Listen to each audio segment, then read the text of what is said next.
भगवंतांनी या पुढच्या अवतारामध्ये म्हणजे राम अवतारात दिलेलं वचन भगवंतांनी कृष्ण अवतारात पूर्ण केलेलं आहे. त्याच्याशी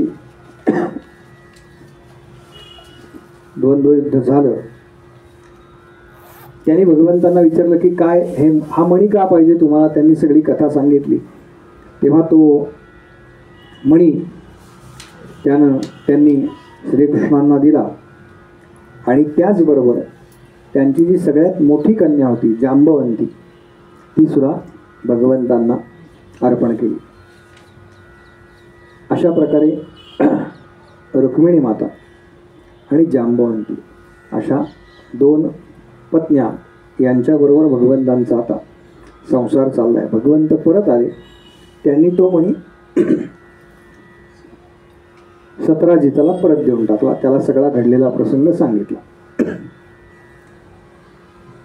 त्याला आपण म्हणतो ना मेल्याहून मेल्यासारखं झालं. म्हणजे आपण उगीच आळ घेतला आणि पुन्हा असं काही घडलंच नव्हतं.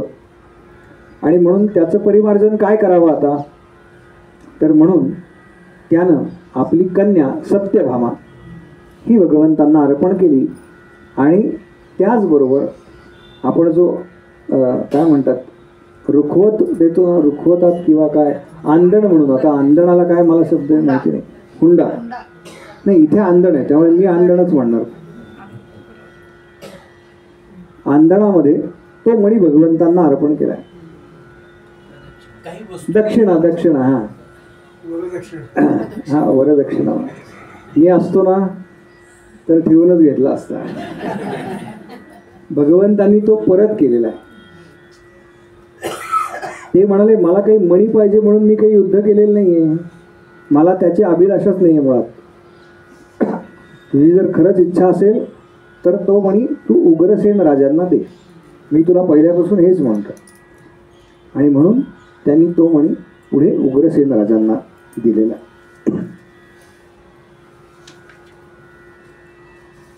त्याच्यानंतर छोटीशी कथा येते. तो मणी चोरण्याकरता म्हणून तिथल्या रचनेमध्ये किंवा त्या नगरामध्ये कशा गोष्टी घडल्या त्याची एक कथा येते. त्यानंतर एक दिवस भगवंत आणि अर्जुन असे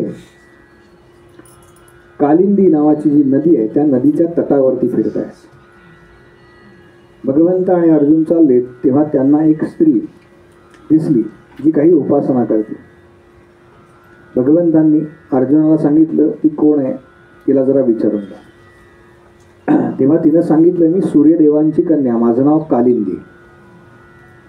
मी भगवान महाविष्णू यांचा पती म्हणून स्वीकार केलेला आहे. तेव्हा ते जोपर्यंत माझा स्वीकार करत नाही तोपर्यंत मी माझी तपश्चर्या सोडणार नाही. तेव्हा अर्जुनानं हा सगळा वृत्तांत भगवंतांना सांगितला. भगवंतांना ते आधीच माहिती होतं. अर्जुनानं तिला सांगितलं की सध्या भगवान महाविष्णू श्रीकृष्ण रूपामध्ये त्यांनी अवतार घेतलेला आहे.